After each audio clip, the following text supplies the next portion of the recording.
Hello বন্ধুরা, আমি হাতে একটা বক্স নিয়েছি। আর দেখুন বক্সের মানে এখানে যে দুইটা বক্স আছে, দুইটা বক্সের একটা স্পিকার কেটে গেছে আর একটা স্পিকার ভালো আছে।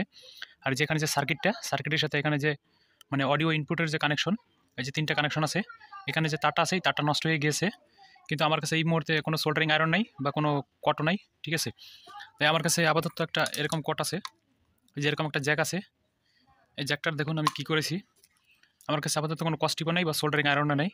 তাই আমি এই যে তারটা আছে, তারটা কটের সাথে ভালোভাবে পেঁচিয়ে তারপর সুতা দিয়ে পেঁচিয়ে দিয়েছি। এটার কোনো ছুটবে না, এটা অনেক টেকসই হবে।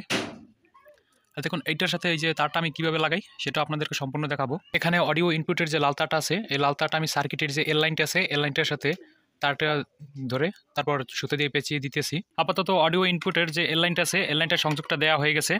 এখন যে অডিও ইনপুটের যে কালো তারটা আছে, এই কালো তারটার সাথে সার্কিটের যে জিএন্ট লাইনটা আছে মানে গ্রাউন্ড লাইন, এই গ্রাউন্ডের সাথে এখন ধরে সুতো দিয়ে পেঁচিয়ে দেবো। বন্ধুরা, অডিও ইনপুটের কাজটা মোটামুটি শেষ করে এসেছি। আর দেখুন এই কাজটা আমি কেন করেছি, এই যে বক্সটা আছে, এই বক্সটা নষ্ট হয়ে গেছিলো। এটার যে অডিও ইনপুটের যে কানেকশনটা, এই তারটা মানে তারটা সম্পূর্ণ নষ্ট হয়ে গেছে। আর এই যে দেখুন পাশে একটা বক্স আছে, এই বক্সটা সম্পূর্ণ নষ্ট। আর এইটার মানে এই যে এই জ্যাকটা ছিল, এই বক্সটার মানে এই বক্সের এক্সট্রা একটা জ্যাক ছিল, আমি এই জ্যাকটা আজকে কাজে লাগাইছি।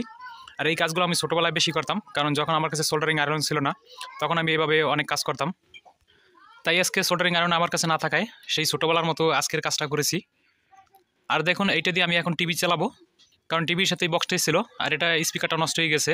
তো এই জন্যই আজকের এই কাজটা। আমি এই বক্সটা দিয়ে আজকের এই টিভিটা চালাবো, এই যে এলইডি টিভি, এটার সাথে সংযোগ দেবো। বক্সটিতে ভোল্টেজ দেওয়া লাগবে, ইনপুট 5 ভোল্ট দেওয়া লাগবে। তাই আমি এখানে চার্জার ব্যবহার না করে সরাসরি টিভির সাথে কানেকশনটা দিয়ে দেবো। সরাসরি আমি টিভির সাথে ইনপুট 5 ভোল্ট দিয়ে দিলাম। এখন বক্সের যে ইনপুট যে অডিও জ্যাকটা আছে, এই জ্যাকটা আমি টিভির সাথে লাগিয়ে দেবো। এটা সম্পূর্ণ টিভির সাথে আমি লাগিয়ে দিলাম। এখন টিভিটা অন করে দেখবো যে সাউন্ড কোয়ালিটি ঠিক আছে কিনা। বন্ধুরা, টিভির কানেকশন সম্পূর্ণ হয়ে গেছে। এখন টিভিটা অন দিয়ে আপনাদেরকে দেখাবো যে সাউন্ড কোয়ালিটি ঠিক আছে কিনা। আমি টিভিটা প্রথমে অন দিলাম।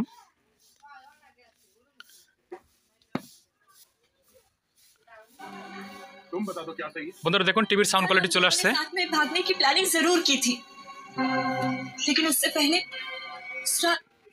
বন্ধুরা, টিভিটা আমি অফ করে দিলাম, যে আপনাদেরকে সাউন্ড কোয়ালিটি বেশি শোনায়নি, কারণ আমি কপিরাইট ক্লেম খুব ভয় পাই, যে ভিডিওতে কপিরাইট ক্লেম আসলে অনেক সমস্যা আছে। এর জন্য আপনাদেরকে সংক্ষেপে দেখাইলাম। আর ভিডিওটা যদি আপনাদের কাছে ভালো লাগে তাহলে লাইক দিন, আর চ্যানেলটিতে নতুন দর্শক হয়ে থাকলে সাবস্ক্রাইব করে পাশে থাকা বেল বাটনটি বাজিয়ে দিন। ভিডিওটি দেখার জন্য আপনাদের অসংখ্য ধন্যবাদ।